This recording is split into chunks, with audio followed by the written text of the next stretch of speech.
کہ جو چھوٹے چھوٹے سے واقعات ہوتے ہیں اس سے معرفت بڑھتی ہے. آپ کربلا کے بارے میں سنایا کیجیے. اصلا جو کربلائی ہو جائے فرش عزا پر امام کیسے استقبال کرتے ہیں. لکھا ہوا ہے کتابوں میں کہ ایک شخص تھا گناہگار, انتقال ہونے والا تھا تو وصیت کر کے جاتا ہے کہ مجھے نجف میں دفن کرنا. انتقال ہو گیا, لوگوں نے جنازہ تیار کیا کہ نجف جا کر دفن کر دیں گے. جنازہ چلا, نجف کے حرم کے خدام کے خواب میں امیر المومنین تشریف لاتے ہیں کہ یہ گناہگار شخص ہے, اسے میرے حرم میں آنے نہ دینا, اسے دفن ہونے کی اجازت نہیں ہے. سارے خدام حرم سے باہر آ گئے انتظار میں کہ کب وہ جنازہ آئے گا.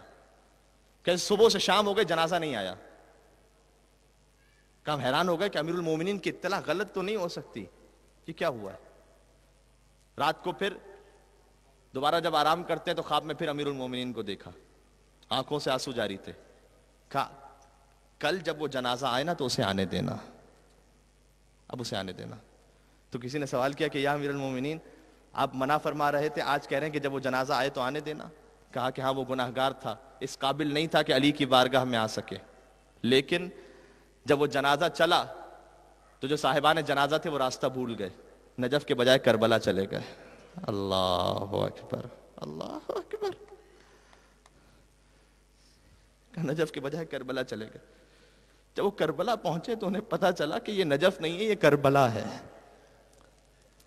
انہوں نے کہا کہ ہم اس جنازے کو اب کربلا آ چکے ہیں تو سید الشہداء کی زری کا طواف کروا دیں کہ مولا آپ کے فرش عزا پر دعا ہے وہ زری ہمیں بھی دیکھنا نصیب ہو سکے. مولا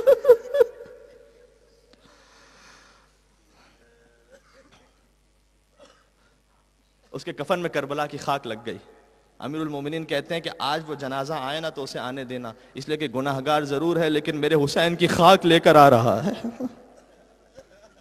وہ کربلا کا زائر بن کر آ رہا ہے, اسے آنے دینا. یہ ہے کربلا والوں کا احترام.